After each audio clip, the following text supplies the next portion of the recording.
Hello, yeah, wrong. And what a day today has turned out to be. I mean, who would want to be an economic migrant nowadays? But the Irish are kicking off about it. Afghanistan or Vietnamese? You thought they were all one nationality.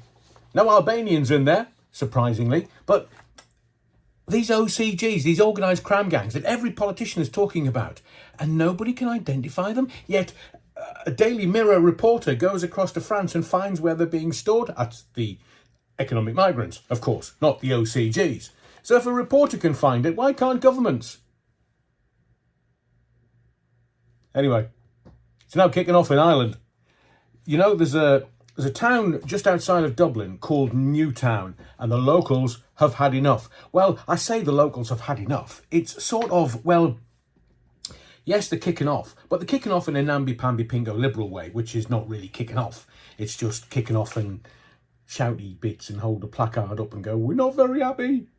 Well, Newtown is where the namby-pamby-pingo liberals live. That's the posh left to you and I, the liberal left to you and I. And in this new town, from what I can gather, you can't get a house for under €300,000. And the most expensive, €5 million. So it's a pretty posh place just outside of Dublin. Seriously wealthy there. But they've had enough. The locals are out demonstrating. They've had enough. Please, we've had enough. And what are they saying? They're sick and tired of the illegal invaders taking over the town. Now, seemingly, the economic migrants have taken over the local athletic club. What, they all runners? Judging by getting out of France, I think they might be. And also, they've taken over this massive mansion in the area. So the locals in Newtown are out with their placards going, no, no, no, we're not wanting it. Please, can you return them back to the UK? No. Your problem now, not ours. And seemingly, what did the Gardaí do when they were out there just with their peaceful placards and kicking off? The Gardaí pepper sprayed them. Not the economic migrants, the locals, the wealthy, the posh, the namby-pamby-pingo liberals. They've been pepper sprayed. Ooh, they're not going to like that at all. Being pepper sprayed just because there's illegals coming into their town and taking over their town. How very dare they? So with the politicians under scrutiny, there is a Euro election just around the corner. What do? We want privacy. We want privacy. So they said, let's send them back to the UK. Let's not. We've got enough. Thanks very much. We don't need any more. Why don't you go and broker a deal with France, where they're all coming from? You can get some of your Gardaí to go over there who fancy pepper spraying the namby-pamby-pingo liberals, just to go over there and stick a knife in the dinghy so they can't float across the channel. That would stop it immediately. Or, as the French sometimes say, tout sweet. We don't want them back. You can keep them. Now, the best bit of news that I've had all day. All white on the night. Humza Yousaf. He's gone. He's gone. He's Foxtrot Oscared. Because everybody, as soon as that hate law came in, everybody went, what? Oh, you were the minister that brought that in. And now you're first minister? Here, Humza, Foxtrot Oscar. And seemingly, he came out and said today, not out, just out. Well, he came out today and said, I've spent the weekend reflecting what is best for my country, for my party, and for the electorate. Yeah, right. At which point has any politician ever said, I'm going to do what's best for my party, the country, and the electorate? Exactly. Zip, zix, nich, nada, nout. But he did say, because this has to be the longest resignation speech in the history of the world, in the history of mankind ever. I'm not going to go. I'm going to stay as First Minister until my successor has been elected. Wringing every last drop out of that, Humza? So does this mean he's going to have to send his family back to Gaza? Remember when it kicked off? He got his family, extended family, out of Gaza into Scotland. Privilege? Anyone? Now notice he was all white on the night and said it was white privilege in Scotland until he became First Minister, and then it was Humza Yousaf's privilege to get his family out of Gaza into Scotland. These politicians, they don't give a flying. They literally get intoxicated on the power, the influence. He's no different. So remember his all white speech? He went all brown speech this morning. Oh, it's wonderful. We have a Hindu Prime Minister in England. We have this, that, and the other. And I'm very proud to be Asian. Brilliant, Humza. Brilliant. But your electorate are 96% a different colour.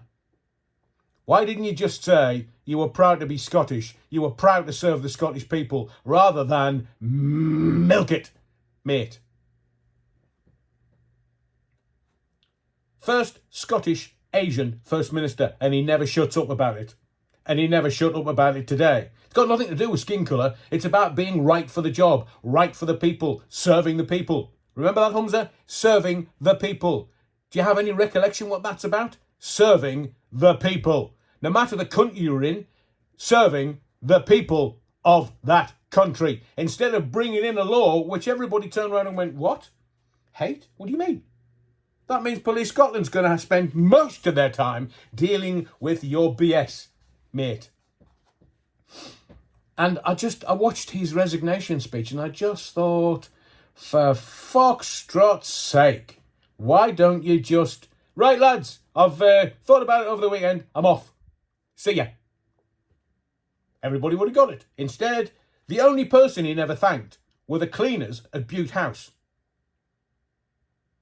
Literally. I just thought, stop the hand-wringing, mate. It's only Scotland. Stop the hand-wringing. And have you noticed how sometimes when people go, no, I don't like making speeches, and then they spend the next hour making the speech. So they hand-wring and they build their part. That was the Scottish First Minister this morning.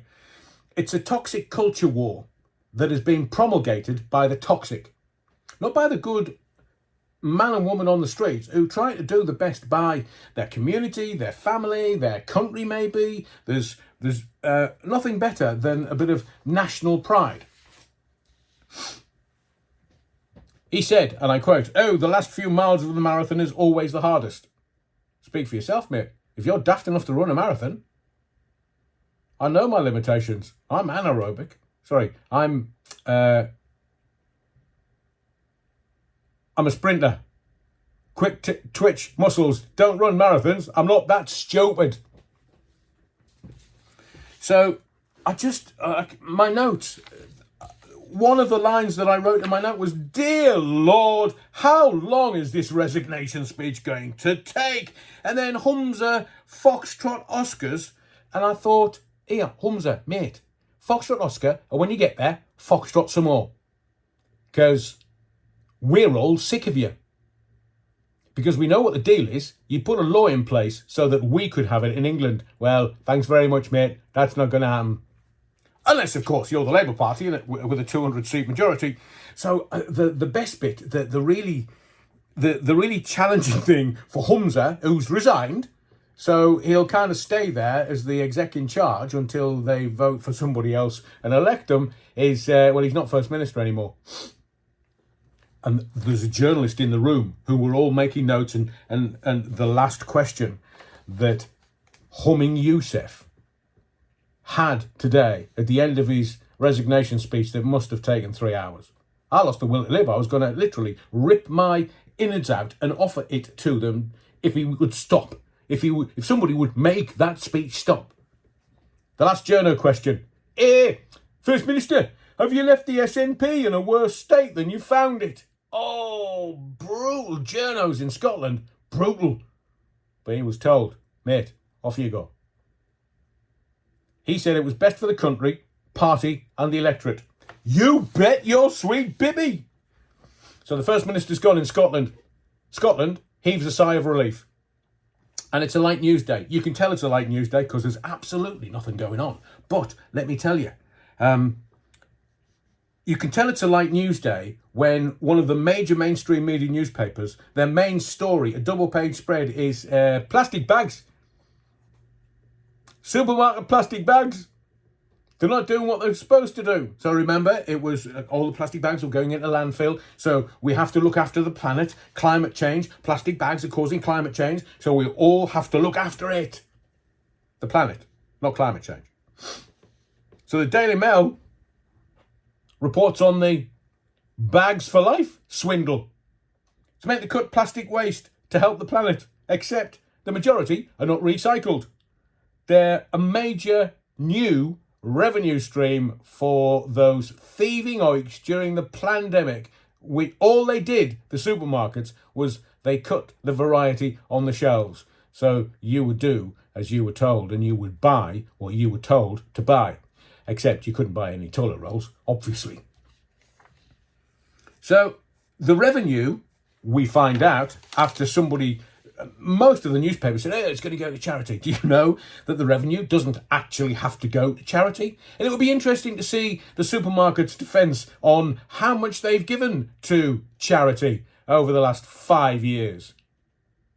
But it's out. Just another way for the supermarkets to fleece us and not let us buy toilet rolls. So maybe you can do the same thing with their bags for life that you would do with the toilet roll once you drop the kids off at the pool.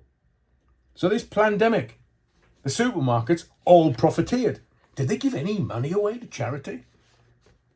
If you want any more evidence, and you haven't seen the evidence over the last 4 and a bit years, look at the price of fuel and the complaints from the politicians that supermarkets continue to profiteer from the price of fuel. And politicians, including those in government, have been asking the supermarkets to drop their price of fuel by a couple of p. And now you're looking at $1.50 a litre. Nice. They don't care. Just keep buying. Just keep doing as you're told. Just follow the sheeple round the big building and just buy what you are conditioned to buy. Joyous day, don't you think? My name's Adrian Allen. Smash the likes if you've never visited the channel before. Make sure that you are subscribed for more videos that are coming. But most of all, as always, thank you for your indulgence. Don't forget, I'm on X. That's what it's called today. At Adrian Allen. And whatever you do, I'll see you in the next video. So long as you don't forget the Battenberg.